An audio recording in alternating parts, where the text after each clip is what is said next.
কিতাব লা রাইবা ফি, এমন একটা কিতাবের কাছে আসো যে কিতাবে কোনো ভুল নাই, সন্দেহ নাই, সন্দেহের সম্ভাবনাও নাই। আপনাকে বুঝতে হবে এই কিতাবটা আল্লাহ কেন দিয়েছেন। এই কিতাব দিয়েছেন এটাকে মানার জন্য, জানার জন্য, বোঝার জন্য, শেখার জন্য। এই কিতাব এটা হলো আল্লাহর কিতাব। তবে দুনিয়াতেও মানুষ কিতাব রচনা করে। কিতাব মানে লিখিত বিধান, কিতাব মানে লিখিত বিধান, বাংলা কিতাব মানে লিখিত বিধান। তো লিখিত বিধান মানুষও তৈরি করে, মানুষ দল তৈরি করে, দলকে রেজিস্ট্রেশন করে, ওই দলের ম্যানিফেস্টো তৈরি করে, ওটাকেও আরবিতে কিতাব বলা হয়। সেটা 14 দফার দলের কিতাব হোক, সেটা 6 দফা দলের কিতাব হোক, সেটা 19 দফা দলের কিতাব হোক, মানে যেটা লেখা সংবিধান তৈরি করে যারা, ওইটা হলো কিতাব। তবে লেখা কার কথা বলেন, লেখা কার? মানুষের। লেখা হলো মানুষের, সংবিধান লেখে, ওর নামও কিতাব। এইটাকে পার্থক্য করা হয়েছে কি দিয়া? যালিকাল কিতাবু লা রাইবা ফি, এটা হলো আল কিতাব। এটা এমন একটি কিতাব যার অদ্বিতীয় আরেকটি কিতাব নাই, যার সমকক্ষ আরেকটি কিতাব নাই। 6 দফাদের ম্যানিফেস্টো আছে, সেটাকেও কিতাব বলা হয়। 19 দফার একটা ম্যানিফেস্টো আছে, নীতিমালা আছে, সেটাকেও কিতাব বলা হয়। দেশের বা সারা দুনিয়ার যত সংগঠন আছে, সংগঠনের নীতিমালা আছে, ওটাকেও আরবিতে কিতাব বলা হয়। কিন্তু আল্লাহর লেখা যেটা লৌহে মাহফুজ, সেটাকেও কিতাব বলা হয়। তবে পার্থক্য করা হয় হলো আল কিতাব দিয়ে। এর নাম হলো আল কিতাব, মানে একটা কিতাব যার দ্বিতীয় কোনো কিতাব হয় না। যালিকাল কিতাবু লা রাইবা ফি, এমন একটা কিতাব যার মধ্যে ভুল নাই, এমনকি ভুলের সম্ভাবনাও নাই। যেই কিতাবের কোনো পরিবর্তন করার কোনো প্রয়োজন আসে না। কিয়ামত পর্যন্ত এই কিতাবের বিধানই চলবে। যুগের আবর্তনে বিবর্তনে, সময়ের আবর্তনে বিবর্তনে কোরআনের কোনো বিধান পরিবর্তন করা লাগবেও না, করা যাবেও না। ওই যুগে, যে যুগে 1400 বছর আগে আপনারা চোরের শাস্তি দেওয়া ছিল মক্কা মদিনাতে, আজও আছে, হাতের কবজি পর্যন্ত কাটা। সেই কথাগুলো 1400 বছর পরে আজও আমাদের কাছে কোরআন আছে, ওই কথাটা আছে। এই সমাজেও হাত কাটার বিধান প্রযোজ্য হবে। কেন? হাত ওটাই, ওই 2 হাতই মানুষের হাত। একটা মানুষের 4টা হয় নিযুগের আবর্তনে আর বিবর্তনে। ওই হাতের 5, 10 আঙ্গুল, এগুলোই হাতের কবজি। এটাই হাতের কবজি পর্যন্ত কেটে দেওয়া লাগে। তবে চুরি করলে হাত কেটে দিতে হবে, শরীয়তের বিধান ঠিক। তবে পরিবেশ যদি অনুকূল না হয় তাহলে হাত কাটা যাবে না। পরিবেশ অনুকূল কি? খাদ্য, বস্ত্র, চিকিৎসা, শিক্ষা, বাসস্থান, এই 5টা মৌলিক গ্যারান্টি যার নাই তার পূরণ করবে সরকার, রাষ্ট্র তাকে এটা দায়িত্ব নেবে। এই 5টি মৌলিক চাহিদা রাষ্ট্র পূরণ করবে। তারপরে যদি কেউ চুরি করে, সেই চুরি হবে পেশাদার চোর, সেই চুরিটা হবে অযৌক্তিক চোর, সেই চোরটা হবে নেশার চোর। ওই চোরের হাত কাটা যাবে। বাকি খাওয়ার অভাবে, পেটের দায়ে চুরি করছে, ওই চোরের হাত কাটা যাবে না, অন্য শাস্তি নির্ধারিত হবে। এটা কোরআনের কথা। জোরে বলেন, কিসের কথা? কোরআনের কথা বেমানান নয়, অসামঞ্জস্যের নয়, কঠিন কোনো কথা নয়। তবে আমাদের দেশে যারা চোর, আমরা দেখি শিক্ষিতর মধ্যে চোর বেশি, তাহলে বড় বড় চোর। তারা হলো বড় বড় চোর, যারা কোটি কোটি টাকা, সরকারি টাকা, জনগণের টাকা, যারা কলমের পেঁয়াজ দিয়ে বাইরে নিয়ে যায়। তো হাত কাটলে প্রথম সিরিয়ালটা হবে ওখান থেকে। এই আলু, বাগুন, কাঁঠাল, জাম, কলা, লিচু, এই সিরিয়ালে আসাই দরকার হবে না। তার আগে ওখানে যদি হাত কাটে 2-1 জনের, এটা এমনি বন্ধ। কি বলেন, তাই না? আম চুরি, কাঁঠাল চুরি, কলা চুরি, পত্তা চুরি, টমেটো চুরি, বেগুন চুরি, এমনি বন্ধ হবে যদি কোটি কোটি টাকা যারা জনগণের মেরে খায় তাদের হাত যদি আগে কাটা হয়।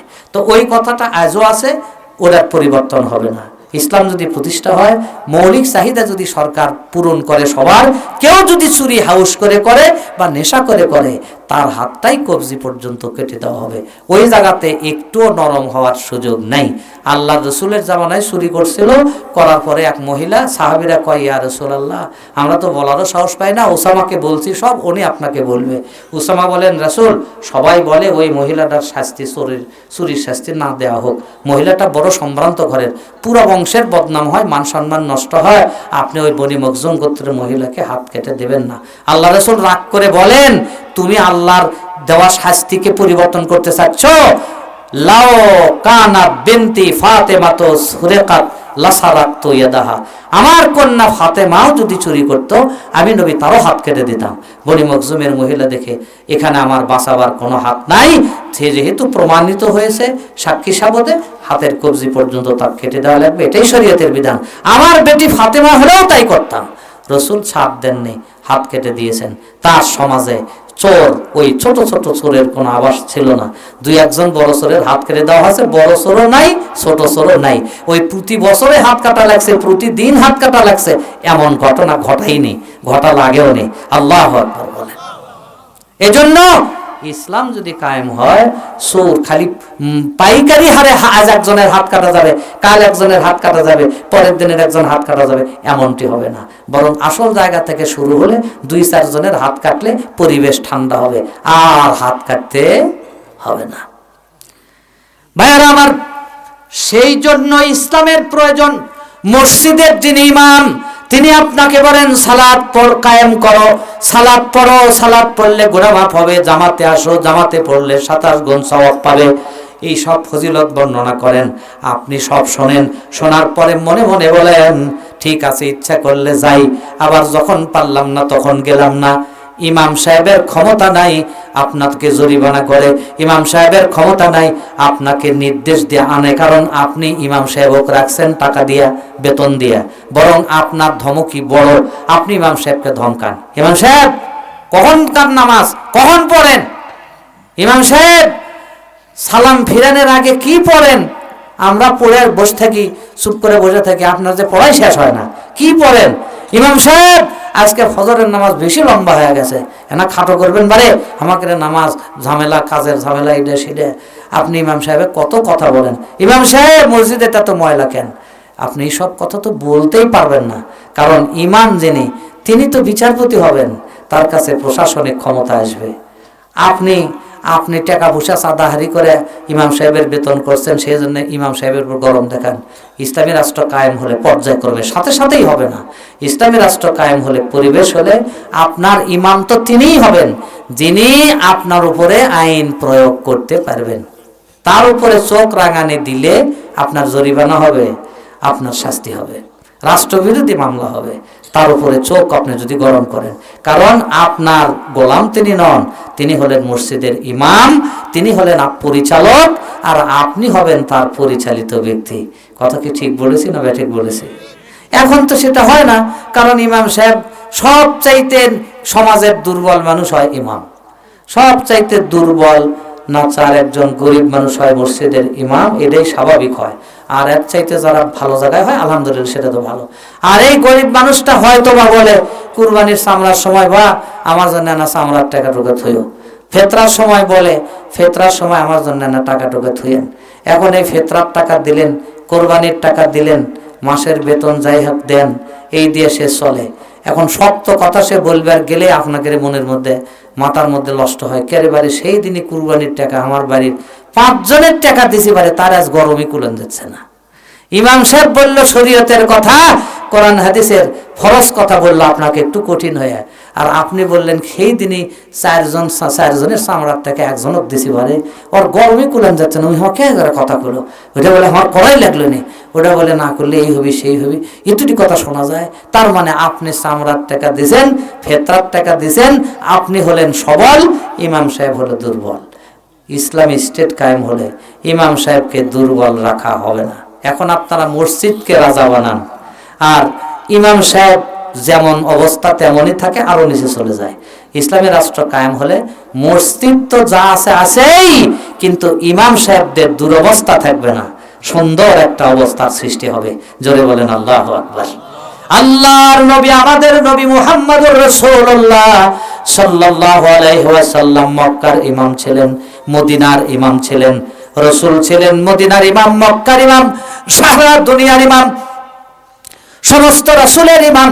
উনি ইমাম 5 ওয়াক্ত নামাজের জামাত যেমন কায়েম করেছেন, বাইরে এসে তেমন আইনের বিধান, সংবিধান, বিচার ব্যবস্থা কায়েম করেছেন। আল্লাহর নবী দুনিয়া থেকে চলে গেছেন, আবু বকর সিদ্দিক ওই কাজটাই করেছেন। আবু বকর সিদ্দিক চলে গেছেন, হযরত ওমরে ফারুক রাদিয়াল্লাহু তাআলা ওই কাজটাই করেছেন। একদিকে মসজিদের ইমামতি করছেন, অন্যদিকে দুনিয়ার আধা দুনিয়া তিনি পরিচালনা করছেন। যার যে অপরাধে রাষ্ট্র পরিচালনা করতে করতে ট্যাক্সও বাড়িয়েছিলেন। একজনের পেশা ছিল, একটা ছোট্ট পেশা ছিল তার, আমার এই মুহূর্তে মনে নাই।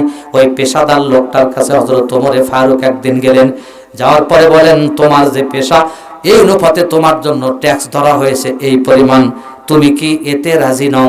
সে বলছে, না আমি রাজি নই, আমার ট্যাক্স আরো কমায় দিতে হবে, আমার ট্যাক্স আরো কমাতে হবে।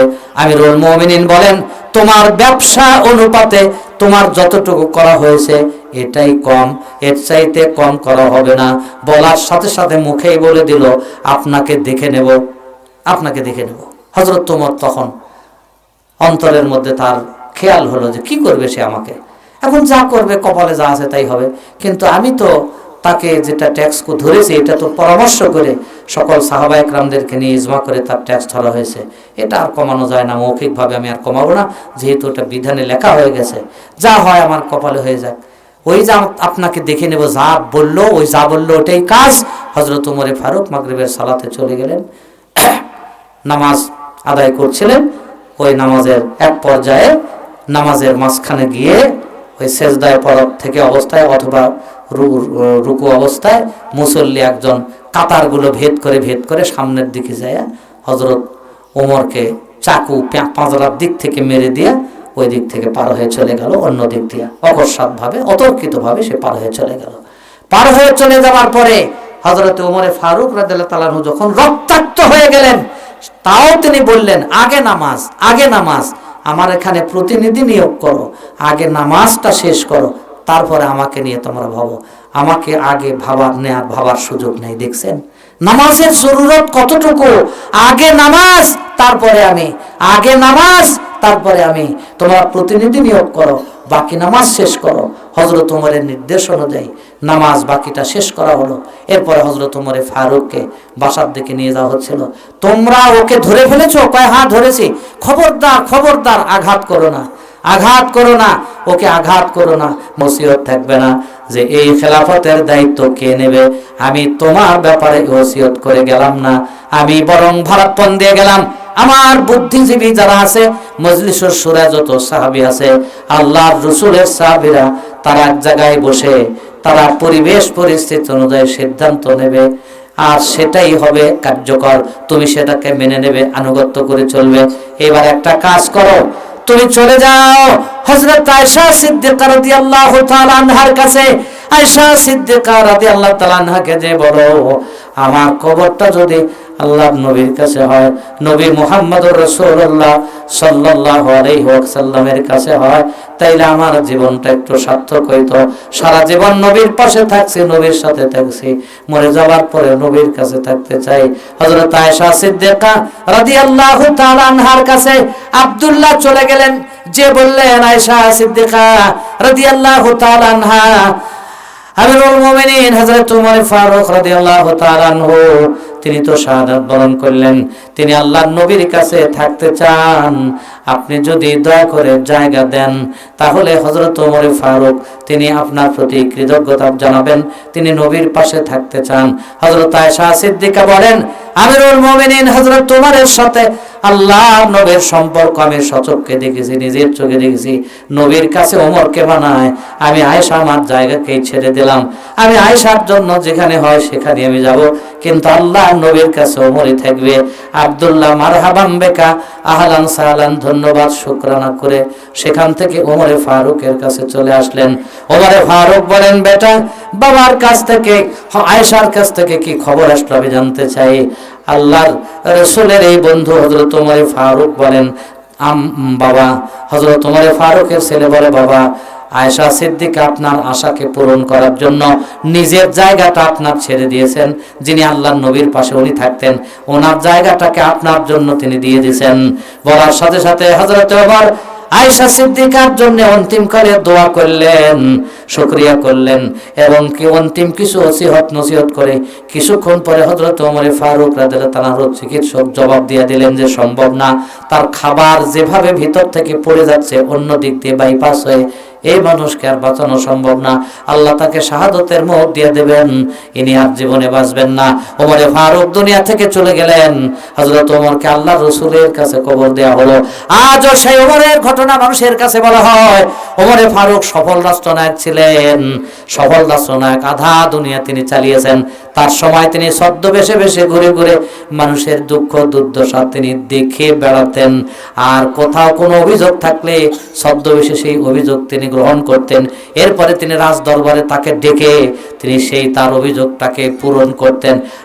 আমাদের কি মনে চায় না এমন এমন রাষ্ট্রনায়ক আমাদের দেশে হোক যারা আমাদের দুঃখ দুর্দশা ওইভাবে দেখবে? কি বলেন, আমাদের মন চায় না? এরকম মন চায় না? কিন্তু তারা কারা? তারা যদি আল্লাহওয়ালা লোক না হন, তারা যদি পরহেজগার লোক না হন, তারা যদি তাকওয়াবান লোক না হন, তাহলে সম্ভব হবে না। তাকওয়াদার লোক না হলে সম্ভব হবে না। রাজা বাদশাহ যদি জালেম হয়, স্বৈরাচার হয়, সে দেশের আলেম ওলামাদের অবস্থা ভালো থাকে না। আলেম ওলামারা লাঞ্ছিত হয়, অবহেলিত হয়। তাই হয়েছে, আমরা তাই দেখছি। এই জন্য রাজা বাদশাদেরকে, ইনসাফকারী রাজা বাদশাহ আপনার আমার মাথার উপরে আসা লাগবে, এবং সেই চেষ্টা আমাদের থাকা লাগবে। বাদশাহ হারুনুর রশিদের জীবনে সারা জীবন আমরা পড়েছি। বাদশাহ হারুনুর রশিদ একজন বাদশাহ শুধু নয়, যেমন আল্লাহওয়ালা লোক ছিলেন, পরহেজগার ছিলেন, তেমনই রাজা বাদশাহ ছিলেন, রাষ্ট্রনায়ক ছিলেন। পৃথিবীর বিশাল একটা অংশ হারুনুর রশিদ চালিয়েছেন, বাদশাহ হারুনুর রশিদ চালিয়েছেন। শোনেন, বাদশাহ হারুনুর রশিদের রাষ্ট্রে জনগণ এবং আলেমদের কত দাম। বাদশাহ হারুনুর রশিদ রাজপ্রাসাদে বসে আছেন, তার বিবিকে নিয়ে রাত্রিতে চাঁদনি রাতে আলাপ আলোচনায় রত আছেন। এমন সময় অসংখ্য মানুষের আওয়াজ তার কানে পৌঁছে গেল।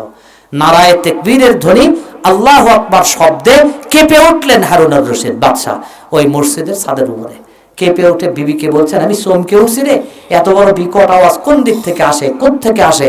এরা কি আসলে আমার ভবন দখল করতে আসতেছে নাকি? আমার বাহিনী কোথায়? আমার পুলিশেরা কোথায়? আমার আর্মিরা কোথায়? আমার গোয়েন্দা বাহিনীরা কোথায়? কে কোথায় আছো? তাড়াতাড়ি আসো, আমার পুরো বাড়ি ঘেরাও করে ফেলো। কারা আসতেছে? তাড়াতাড়ি ঠেকাও, বাধা দাও। গোয়েন্দা বাহিনী, পুলিশ বাহিনী, আর্মি বাহিনী চতুর্দিকে তারা ভেরিফাই করে আবার রাজার কাছে আসলো। এসে বলল, খলিফা হারুনুর রশিদ, ভয়ের কিছু নাই। আপনার ওই রাস্তা দিয়া একজন বড় মুহাদ্দিস আলেম, আপনি তো তাকে চেনার কথা, আব্দুল্লাহ বিন মুবারক, একজন মুহাদ্দিস, বড় মাপের মুহাদ্দিস আলেম, তিনি ওই রাস্তা দিয়ে হেঁটে যাচ্ছেন। তার সাথে 6 থেকে 7,000 ভক্ত, ছাত্র, তার অনুসারী, তারা ওই রাস্তা দিয়ে তাকে মাঝখানে নিয়ে ঘেরাও করে তারা তাকে নিয়ে চলে যাচ্ছেন। তাকে নিয়ে যাওয়ার সময় তারা জিকির আজকার করছেন আর মাঝে মধ্যে তাকবীরের ধ্বনি দিচ্ছেন। আর সেই শব্দটাই আপনি রাজপ্রাসাদের ছাদের উপর থেকে শুনতে পেরেছেন। হারুনুর রশিদ থেমে গেলেন, ভয় তার দূর হয়ে গেল। থেমে যাওয়ার পরে স্ত্রী এখন হারুনুর রশিদকে বলছে, বাদশাহ নামদার, আমার একটা কথার জবাব দেবেন? কি জবাব? বলেন তো, আপনার মান দামি বেশি না আব্দুল্লাহ বিন মুবারকের দামি বেশি? কার মূল্য বেশি? তো হারুনুর রশিদ বলে, তুমি যেন কি বেন বুঝাতে চাচ্ছ? আমি যেটা বুঝি সেটা তো আব্দুল্লাহ বিন মুবারকের দামি বেশি। সে বড় আলেম, বড় মুহাদ্দিস মানুষ, আল্লাহওয়ালা মানুষ, তার ভক্ত অনুসারী অনেক আছে, আল্লাহর পথে চলে, আল্লাহকে নিয়ে চলে, আল্লাহ ছাড়া কিছু বোঝে না, রসুল ছাড়া কিছু বোঝে না, সেই ভালো মানুষ, আমার চাইতেও সে উত্তম মানুষ। স্ত্রী বলেন, ধন্যবাদ তোমাকে, তোমার মধ্যে অহংকার নাই, অহমিকতা নাই, আমি শুকরিয়া করলাম তোমার প্রতি। আল্লাহ তোমাকে একজন ইনসাফকারী বাদশাহ হিসেবে আনছেন। তবে শোনো, তোমারও তো ভালোবাসা কম নাই, জনপ্রিয়তা তো তোমার কম নাই, তো তারপরেও তুমি নিজেকে ভালো কেন বললে না? খলিফা হারুনুর রশিদ বলে, দেখো, আমাকে তো মানুষ মানতেও পারে বাহিনী থাকার কারণে, আমার হাতে আইন থাকার কারণে, আমার পাওয়ার থাকার কারণে, আমার ক্ষমতা থাকার কারণে আমাকে লোকেরা মানতেও পারে। আর আমার যদি পাওয়ার না থাকতো, আমার যদি বাহিনী না থাকতো, আমার হাতে যদি আইন না থাকতো, তাহলে যে কি করতো কে জানে, আমার আমার আমার সাথে জনগণ কি ব্যবহার করতো কে জানে, আমি এটা বলতে পারি না। তাই আমার চাইতে মুহাদ্দিস আব্দুল্লাহ বিন মুবারকের দাম এই সমাজে, তার দাম আল্লাহর কাছে বেশি। যে সরকার বলে আমার চাইতে আলেমের দাম বেশি, সেই সরকারের কাছে আলেম এবং জনগণ নিরাপদ নাকি বিপদ? নিরাপদ।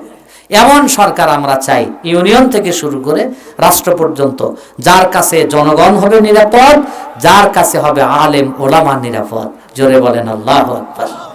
এই খলিফা হারুন আর রশিদ, তার দরবারে একজন বিজ্ঞ লোক ছিল, বাহালুল, বিজ্ঞ মানুষ, জ্ঞানী মানুষ ছিল। ওনাকে একটা দায়িত্ব দিতে চাচ্ছিলেন খলিফা হারুন আর রশিদ, কিন্তু উনি দায়িত্বটা নেবেন না। তো দায়িত্ব নেবেন না, ছাড়ার কোনো, ছেড়ে দেওয়ার কোনো অপশন নাই, নিতেই হবে বাধ্যতামূলক। সেই জন্য তিনি করলেন কি, মানসিকভাবে বিপর্যস্ত নিজেকেই করলেন, নিজেকেই তিনি মানসিকভাবে ভারসাম্যতা, নিজেকে নিজে মানে ভান করে ফেললেন, পাগলের ভান, মানসিক ভারসাম্য যেন হারিয়ে ফেলেছেন, যেন তার হুঁশ নাই, যেন তিনি কথাই বলতে পারেন না, যেন তার জ্ঞান নাই, যেন তিনি পাগল হয়ে গেছেন, এমন একটা ভানে তিনি চলে গেলেন। খলিফা হারুন আর রশিদ বুঝতে পারলেন এই বিজ্ঞ মানুষ, জ্ঞানী মানুষ, অথচ এইরকম হলো, সে তার দায়িত্ব পালন করবে না, যার ফলে সে এরকম করছে, যা না করলো তাও এই যে ভান ধরছে থাকবে, যা পারে করুক। ওই করতো কি, কবরস্থানের মধ্যে বেশি বেশি বসে থাকতো। তো খলিফা হারুন আর রশিদ কবরস্থান দিয়ে যায়, এই বিজ্ঞ মানুষ, তুই তো বিজ্ঞ মানুষ নয়, তুই পাগল, আধা পাগল। এই পাগল না হলে কি গোরস্থানত সারাদিন মানুষ থাকে? এই বাহালুল, তোর কোনো দায়িত্ব পালন করবে, তুই পাগলা সাজলো, তাহলে সারাটা দিন যেতে গোরস্থানে বসে থাকিস, কেউ কি তোর সাথে কথা কয়? কারোর সাথে কি তোর আলাপ আলোচনা হয়? কয় না। তোকে তো তাহলে সেই জায়গায় তুই বসে থাকিস আজারে হয়ে, ওর মধ্যে বসতে লাভ কি তোর? তুই তো পাগলা সাজেছিস, তুই আরো পাগলা সাজবি। বাহালুল বলে, মহারাজা, ও রাজা খলিফা হারুন আর রশিদ, আমি যদি আধা পাগল হয় আপনি পুরো পাগল, আমি যদি আধা পাগল হয় আপনি পুরো পাগল, আমি যদি পুরো পাগল হয় আপনি আরো পাগল। কারণ আমি এমন জায়গায় আছি, আপনি বলেন তো এই পৃথিবীতে মানুষ বাঁচে 60 বছর না 62 বছর না 80 বছর না 90 বছর না 100 বছর না 120 বছর, এই পর্যন্ত। এরপরে মানুষ কবরে আসে, কবরে আসার পরে মানুষ কত হাজার বছর কবরে আছে। আদম নবীর জামানায় যারা কবরে আছে, আদম নবীর জামানা থেকে আজ পর্যন্ত 9,500 বছর হয়ে গেছে মানুষ কবরে আছে। তারপরে এখন যারা কবরে আছে, এখন যারা কবরে আছে, আজ থেকে 500 বছর আগে যারা কবরে গেছে, 500 বছর হলে তারা কবরে আছে। আজ থেকে আল্লাহ নবীর জামানায় যারা কবরস্থানে গেছে, 1400 বছর হলে তারা কবরে আছে। তারপরে এখন যারা কবরে গেছে, কিয়ামত পর্যন্ত তারা কবরের মধ্যে থাকবে। অতএব বলো তো মহারাজা, ওগো হারুন আর রশিদ, এই কবরের জিন্দেগিটা কয় দিনের জিন্দেগি? বলে দীর্ঘ জিন্দেগি, হাজার হাজার বছর কবরে থাকা লাগতে পারে। কয় এইবার বলো তো দেখি, 70 বছর 80 বছরের হায়াত নিয়ে দুনিয়ায় থাকো, সেই দুনিয়ায় অবস্থান করা যদি ভালো মানুষের কাজ হয়, আর যে কবরে হাজার হাজার বছর থাকা লাগবে, এখানে থাকলে যদি পাগলা হয় লাগে, আমি পাগলাই হব, কিন্তু আমি দুনিয়াদার হতে রাজি নয়। আমি এই সব লোকের কাছেই থাকতে চাই যাদের কাছে হাজার হাজার বছর থাকা লাগবে। আল্লাহু আকবার। এজন্য আল্লাহর নবী বলেন, যারা মৌতকে স্মরণ করবে দিনে 20 বার, ওই দিনে যদি মরে যায়, আল্লাহর নবী বলেন শাহাদাতের মৌত তার ভাগ্যে লেখা হবে, শাহাদাতের মৃত্যু তার নসিবে লেখা হবে। কারণ 20 বার যদি যে বলে মরে যাওয়া লাগবে, মরে যাওয়া লাগবে, এই লোকটা কোনোদিন সুদ খেতে পারে না, ঘুষ খেতে পারে না, মদ খেতে পারে না, গাঁজা খেতে পারে না, আফিম খেতে পারে না, মা বাবার নাফরমানি করতে পারে না, সমাজের হক নষ্ট করতে পারে না, এতিম বিধবার হক নষ্ট করতে পারে না, ছেলে মেয়ের হক নষ্ট করতে পারে না, বেপর্দা বেশালীন অশালীন হতে পারে না, অভদ্র হতে পারে না। এই লোকটার ভেতরে 20 বার যদি মরণকে স্মরণ করে, সারা দিন গুনাহ তার দ্বারা হবে না, সে একজন ভালো মানুষ হিসেবে কবরে চলে যাবে। আর আল্লাহর রাসূল বলেন শাহাদাতের মৌত তার নসিব হয়ে যাবে। বাহালুল পাগল নয়, ধ্যানে ভান করা পাগল। এই বিজ্ঞ ব্যক্তির জন্য কবরস্থানে বেশি বেশি সময় কাটাতেন, যাতে করে আখিরাতের জিন্দেগির কথা মনে হয়, দুনিয়াদার যাতে তিনি না হন, সেই জন্য তিনি এটা করতেন। একদিন খলিফা হারুন আর রশিদ ওই গ্লাস নিয়ে পানি খাবেন, পানি পান করবেন, গ্লাস লিছেন।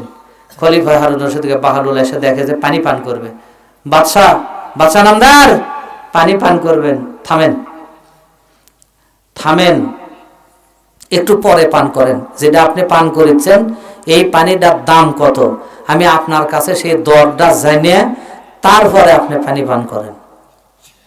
শোনেন, কোথাও পানি নাই, কোথাও পানি নাই, মনে করেন এই 1 গ্লাস পানি হয়নি, এখনো দর হয়নি, দাম আরো বাড়বে, বাড়ার সময়টা দেন একটু।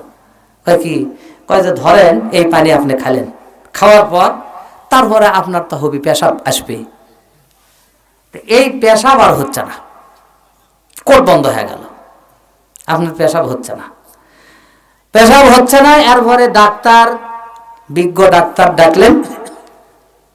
ধরেন আমাকে যদি আপনি মনে করেন আমি যদি ডাক্তার হই উদাহরণস্বরূপ, না কাউকে ডাকলেন, ডাকার পরে তাই এখন করছে ওষুধ আছে দেবো, কিন্তু অর্ধেক রাজত্ব লিখে দেওয়া লাগবে। তো অর্ধেক রাজত্ব লিখে দেবেন না পেশাব বন্ধ থাকবে? কয় সর্বনাশ, পেশাব যদি খুলাসা না হয় তাহলে আমার সবই তো অচল, আমি রাজ্য কি করবো, আমি রাজত্ব কি করবো? আমার যদি পেশাব বন্ধ হয়ে থাকে শান্তি পাচ্ছি নাকি? পেটের মধ্যে চিরচিরি, মাথার মধ্যে বিড়বিড়ি, শরীরের মধ্যে খোসাখসি কত কি হচ্ছে, এটা তো সম্ভব না। তো তাহলে কি করবেন তাই কন? তাহলে যেটা বুঝতেছি সেটা হলো পানির মালিক যদি আমি না হই আর পেশাব যদি আমার বন্ধ হয়, এই পেশাব ফুলাসার জন্য যাই আসবি আমার কাছে ওষুধ দিবি, তাক অর্ধেক রাজত্ব লিখে দেবো। কয় তাহলে আগেও দিলেন অর্ধেক, পরেও দিলেন অর্ধেক, থাকলো কিছু? আর কয় না, কিচ্ছু নেই। কয় তাহলে এখন বোঝেন এই 1 গ্লাস পানির দাম যা, আপনার পুরা রাজ্যের দামও তাই। এইবার রাজা মশাই সারা জীবনে কত গ্লাস পানি পান করেছেন বলতে পারবেন কি? হিসাব দিতে পারবেন কি? জীবনে কত গ্লাস পানি পান করেছেন হিসাব দিতে পারবেন কি? ওযুতে কত পানি খরচ করেছেন হিসাব দিতে পারবেন কি? গোসলে কত পানি খরচ করেছেন হিসাব দিতে পারবেন কি? আপনার পরিধানের পোশাকগুলো পরিধান ওইগুলো সাফ করতে কত পানি পরিষ্কার করেছেন, কত পানি আপনি ব্যয় করেছেন? হারুন আর রশিদ বলেন সম্ভব নয়, সম্ভব নয়, আমি হিসাব কি করে দেব? কয় তাহলে হিসাব যদি না দিতে পারেন, কিয়ামতের মাঠে হাসরের ময়দানে আল্লাহ যদি হিসাব চান, তখন আপনার অবস্থা কি হবে? দুরবস্থা কি হবে? আপনার অবস্থা কি হবে? আপনি যদি হিসাব দিতে না পারেন আপনার কঠিন অবস্থা হবে। খলিফা হারুন আর রশিদের চোখে পানি আসলো, কান্নাকাটি শুরু করতে লাগলো আর বলল, আল্লাহ পাক লাইন শাকারতুম লাআযীদান্নাকুম ওয়া লাইন কাফারতুম ইন্না আযাবি লাশাদীদ। যদি শুকরিয়া করো নিয়ামত বাড়িয়ে দেবে তুমি, শুকরিয়া যদি করে নিয়ামত বাড়াবা তুমি, না শুকরিয়া যদি করি তাহলে তুমি কঠিন শাস্তি দেবা। আল্লাহ তোমার নিয়ামতের শুকরিয়া করার সুযোগ আমারে দাও। তোমার যে 1 গ্লাস পানির দাম বাহলুল বিজ্ঞ আমাকে যা বুঝাইলো, তাইতে সারা জীবনে কত গ্লাস পানি পান করছে হিসাব দিতে পারবো না। আল্লাহ বেয়া হিসাবে যদি জান্নাতে দাও তাহলে যাওয়া সহজ, কিন্তু হিসাব চাইলে জান্নাতে যাওয়া সহজ না। হিসাব চাইলে জান্নাতে যাওয়া সহজ না। এই বাহলুলের কাছে খলিফা হারুন আর রশিদ দৈনন্দিন জীবনে এটা ওটা শিখতো, অনেক কিছু বুঝতো, পাগলামো করে উনি ঘুরে বেড়াতেন, জ্ঞান তার কম ছিল না। কিন্তু খলিফা হারুন আর রশিদ তাকে ওই জন্য আদর করতেন, সোহাগ করতেন। তারপরে আলেম ওলামাদেরকে কদর করতেন, সম্মান করতেন, এই জন্য যে দুনিয়াতে যে আমি রাজা হয়ে থাকলাম, আখেরাতে যেন ফকির না হই, আখেরাতেও যেন আরশে আজিমের ছায়ার নিচে জায়গা পাই, আল্লাহ যেন সেখানে আমাকে জায়গা করে দেন। তিনি দুনিয়াও সফল, আখেরাতেও সফল। এই জন্য আল্লাহর রাসূল বলেছেন সাবাতু ইউযিল্লুহুম লা যিল্লুহু ইল্লা ইল্লাল্লাহ। আল্লাহর রাসূল বলেন 7 শ্রেণীর মানুষের জন্য আরশে আজিমের ছায়া থাকবে। ওই দিনে ওই ছায়া ছাড়া আর কোনো ছায়া থাকবে না। আরশে আজিমের ছায়ার নিচে 7 শ্রেণীর মানুষ জায়গা পাবে। আল্লাহর রাসূল বলেন 1 নম্বর হলো ইমামুন আদিলুন। কোন সমাজের, কোন পরিবারের, কোন রাষ্ট্রের যদি ইনসাফকারী সুবিচারক নেতা হয়, তারাই হবে আরশে আজিমের প্রথম কাতারের, তারা হবে মানুষ। এরপরে শাবুন নাশা ফি ইবাদাতিল্লাহ তাআলা। 2 নম্বর যারা যুবক বয়সে নামাজি, যুবক বয়সে রোজাদার, যুবক বয়সে আলেম ওলামাদের সাথে থাকে, যুবক বয়সে ইসলামী আন্দোলন করে, যুবক বয়সে ইসলামের পথে থেকে, পক্ষে থেকে, ডান পথে থেকে যারা লড়াই করে আল্লাহর পথে, আল্লাহর পথে, আল্লাহর পক্ষে থেকে, এই সমস্ত যুবকরাই হবে আরশে আজিমের ছায়ার নিচে দ্বিতীয় স্থান অধিকারী। প্রথম স্থান অধিকারী হলো ইমামুন আদিল, আর দ্বিতীয় স্থানই হলো শাবুন নাশাআ ফি ইবাদাতিল্লাহি তাআলা, তরুণ বয়সের নামাজি, তরুণ বয়সের রোজাদার, তরুণ বয়সের হাজি, তরুণ বয়সের হজকারী, তরুণ বয়সের যাকাত আদায়কারী, তরুণ বয়সে ভালো ভালো কাজকারী, তারাই হবে আরশে আজিমের ছায়ার নিচে তারা জায়গা পাবে। আর এরা দুনিয়াদার নয়, এরাই হলো দুনিয়ার হাসানা। এই তরুণ যারা আবেদ ছেলে পেলে, এরা দুনিয়া নয়, এরা হলো হাসানা। আর যে সমস্ত ছেলে পেলেরা মদের পিছনে, জুয়ার পিছনে, তাসের পিছনে 16, 17, 18, 19, 80, 20 পাস ঠাস ঠাস করে যারা মারল তাস, এই তাসের পিছনে যারা, জুয়ার পিছনে যারা, এগুলার পিছনে যারা আড্ডা গান বাজনা নিয়ে যারা থাকে, তারা হাসানা নয় বাবা, তারা হচ্ছে দুনিয়া। আর এই দুনিয়াটা আল্লাহ নিষেধ করেছেন, দুনিয়াকে আল্লাহ গ্রহণ করবেন না, আল্লাহ হাসানাটাকে গ্রহণ করবেন, দুনিয়াকে আল্লাহ পরিত্যাগ করবেন।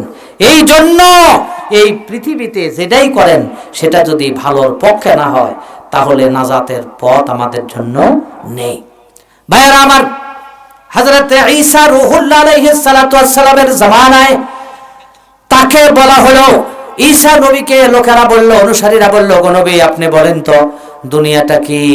ঈসা নবী বলেন, দুনিয়া হলো এমন এক মুসাফিরের জিন্দেগির নাম, যে মুসাফির রাস্তা চলতে চলতে চলতে চলতে চলতে চলতে ক্লান্ত হইয়া, শ্রান্ত হইয়া, ঘর্মাক্ত হইয়া, একেবারে দুর্বল হইয়া একটা ছায়া গাছ, বট গাছের ছায়া পেয়েছে, ওই বট গাছের ছায়ার নিচে আশ্রয় গ্রহণ করেছে। বট গাছের ছায়ার নিচে আশ্রয় গ্রহণ করার পরে একটু শুয়ে পড়েছে, একটু ঘুম ধরেছে, ঘুম থেকে উঠে দেখে বেলাটা ডুবু হয়ে যাচ্ছে। তখন তাড়াহুড়ো করে বেডিং গুলো নিয়ে বলছে, এটা তো আমার থাকার জায়গা নয়, আমার আবাসিক, আমার বাড়ি অনেক দূর, আমি এই বট গাছের ছায়া একটু ক্লান্ত দেহ জুড়োতে লাগছিলাম, সেই সময় আমি কখন বেলা ডুবে যাচ্ছে আমি জানি না, আমার বেলা ডোবার আগে বাড়িতে পৌঁছাই লাগবে, আমাকে বিপদগ্রস্ত হওয়া লাগবে, না হলে সেই জন্য তাড়াহুড়ো করে বেডিং পত্র নিয়ে ওই বট গাছের ছায়া ছেড়ে বাড়ির দিকে যাত্রা। ঈসা নবী তার অনুসারীকে বুঝায়, দুনিয়া হলো একটা ছায়াদার বট গাছের মতো, বিশাল একটা মরুভূমি, ফাঁকা ভূমির মধ্যে একটা ছায়াদার বৃক্ষের ন্যায়, যেখানে একজন মুসাফির শুধু দম নেবে, ক্লান্ত দেহটা জুড়াবে, ঘর্মাক্ত দেহটা জুড়াবে, শরীরটা জুড়িয়ে গেলে, ঘর্মটা দূর হয়ে গেলে, ক্লান্তটা জুড়িয়ে গেলে, ওই গাছের ছায়া যত আরামদায়ক হোক, ওখানে সে আর থাকবে না, সে আসল বাড়ির দিকে যাত্রা করবে। আমার কাছে দুনিয়াটা হলো সেই রকম। এই দুনিয়া আসল আবাসিক নয়, আবাসস্থল নয়, আসল বাড়ি হলো জান্নাতুল ফেরদাউসে। আর এই দুনিয়া হলো বট গাছের ছায়া, এই দুনিয়া হলো বট গাছের ছায়া।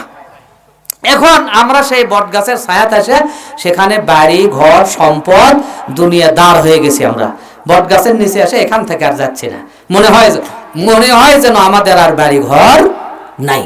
ওয়াইলুল লিকুল্লি হুমাযাতিল লুমাযাতিনিল্লাযী জামাআ মালাও ওয়া আদ্দাদা।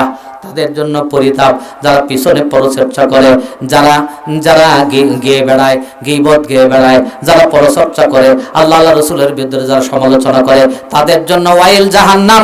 আর যারা টাকা পয়সা কামাই করে আর শুধু ব্যয় করে, কামাই করে আর শুধু যে পথে, কোন পথে কামাই করে তাও দেখে না, কোন পথে ব্যয় করে তাও দেখে না, ব্যয়ও করে অবৈধ পথে, কামাই করে অবৈধ পথে, এরা যারা, তারাই হচ্ছে তাদের জন্য লানত, তাদের জন্য জাহান্নামের আগুন।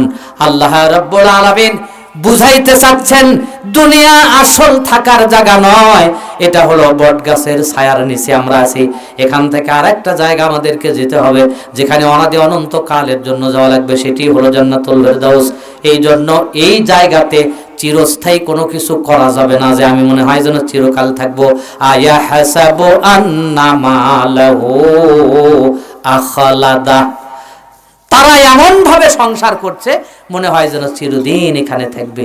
আল্লাহ পাক এই কথা আমাদেরকে বলেছেন। ভাইরা আমার, খলিফা হারুন আর রশিদ তিনি মসজিদ বানাবেন, আল্লাহর ঘর বানাবেন, আল্লাহর ঘর বানাবেন। তো আল্লাহর ঘর বানাতে যায় তিনি বললেন, তোমরা আমাকে সময় দেবে, তোমরা আমাকে শ্রম দেবে, তোমাদের আর কিছু দরকার নাই, আর কিছু দরকার নাই। শুধু সময় দেবে, শুধু শ্রম দেবে, আর কিছু দরকার নাই। লোকদের মনের মধ্যে একটু হলো যে হাই রে, আমরা একটু 50 টাকা, 100 টাকা, 500 টাকা, 1000 টাকা, 10,000 টাকা আমরাও তো দিতাম, দিলে একটু দানের সওয়াবের ভাগী হইতাম। সুলাইমান নবী বলেন, তোমাদের সওয়াব আল্লাহ দেবে, তোমরা যদি শ্রম দাও, সময় দাও, টাকা তোমাদের দিতে হবে না, টাকা আমার, সময় এবং শ্রম তোমাদের।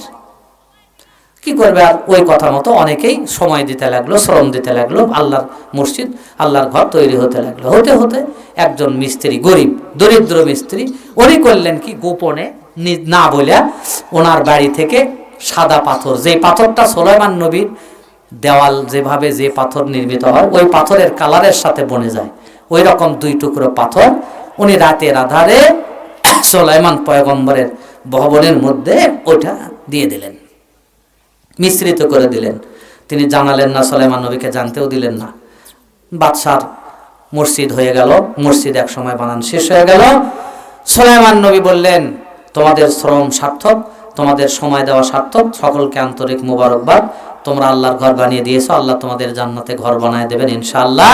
ঠিক আছে, তোমরা এখন মসজিদে আবাদ করো, সালাত আদায় করো, জামাত আদায় করো, আর অন্যান্য কাজ যেগুলো সেগুলো তোমরা করতে থাকো। সুলাইমান নবী তিনি এখন স্বপ্নে দেখতেছেন, একদিন রাত্রে স্বপ্নে দেখতেছেন তিনি জান্নাতের মধ্যে ঘুরে বেড়াচ্ছেন। নবী তো জান্নাত দেখা কি খুব অস্বাভাবিক ভাই? কথা বোঝেন না আমার? নবী মানুষ যদি স্বপ্নে জান্নাত দেখে সেটা কি অস্বাভাবিক? অস্বাভাবিক না। স্বপ্নে যারা যেটা করে এই সমাজে, যারা যেটা বেশি করে দিনের আলোতে, রাত্রে যায় সেটা প্রকাশ পায়।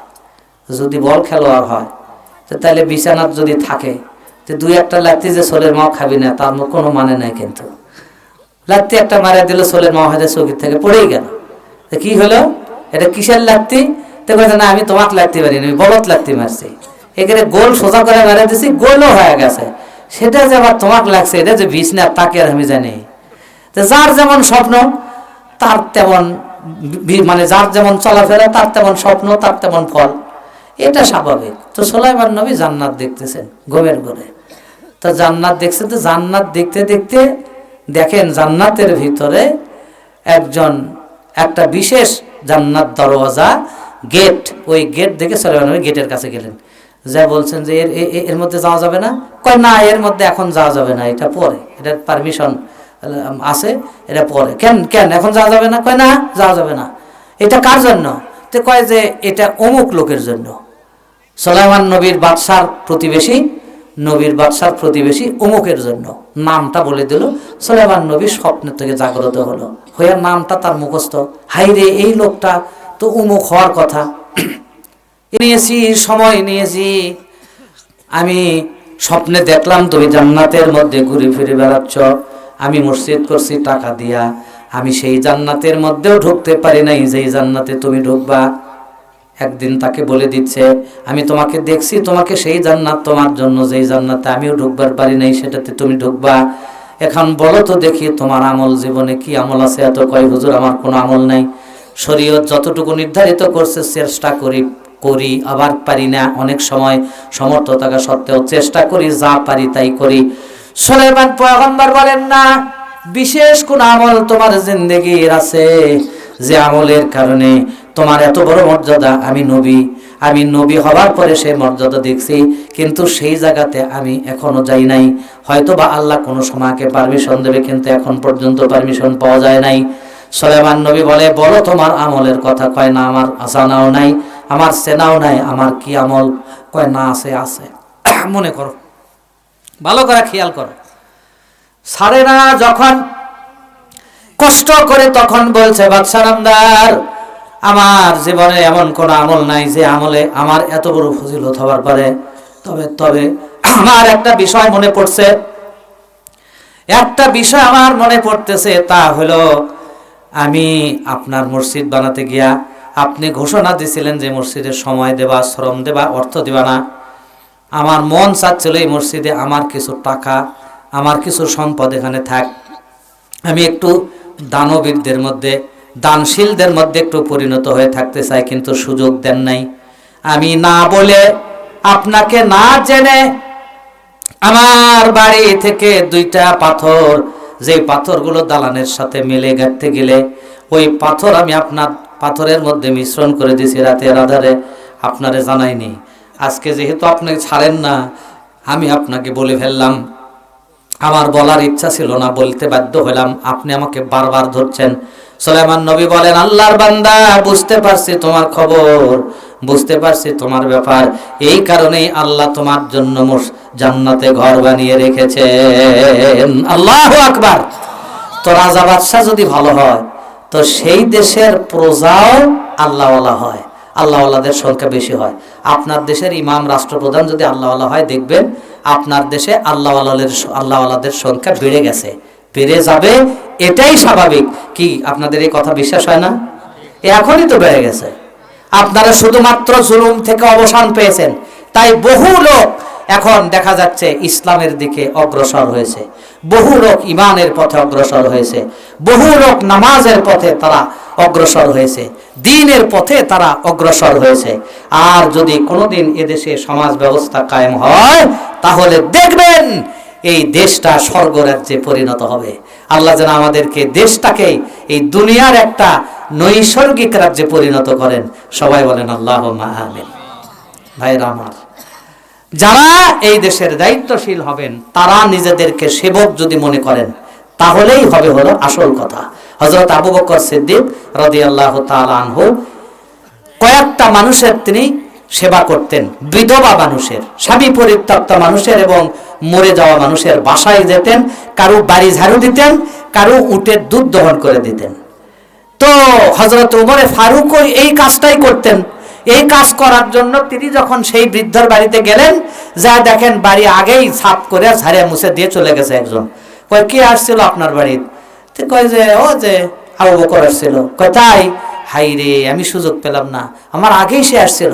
হযরত ওমর ফারুক আবার সুযোগ খোঁজে যে কোন দিন আবু বকরের আগে আসা যায়। এই রকম হইতে হইতে দেখা গেল হযরত আবু বকর সিদ্দিক রাদিয়াল্লাহু তাআলা আনহু খলিফা হয়ে গেলেন।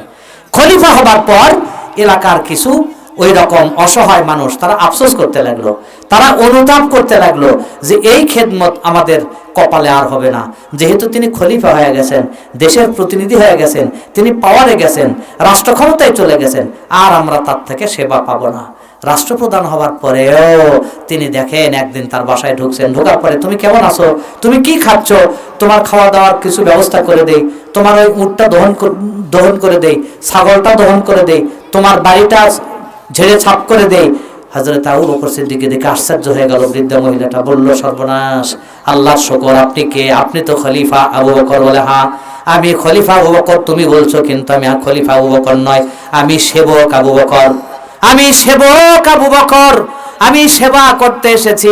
কয় না, আপনি খেলাফত প্রাপ্ত, আপনি খলিফা হয়েছেন, খলিফা হওয়ার পরেও এই কাজটা আপনার জন্য মানায় না। আবু বকর সিদ্দিক বলেন, তখন আমার দায়িত্ব ছিল না, আমি ঐচ্ছিক, আমি ইচ্ছাধীন করেছি, এখন আমার দায়িত্ব এসেছে, আমি তোমাদের সেবক, সেবাই আমার দায়িত্ব, সেজন্য এখন আমি দায়িত্বের কারণে করব। আল্লাহু আকবার।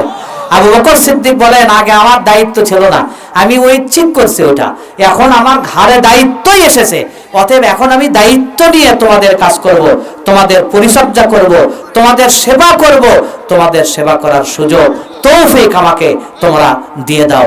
এই বলে হযরত আবু বকর সিদ্দিক তার সেবা তিনি চালিয়েই যেতে লাগলেন। শুধু তাই নয়,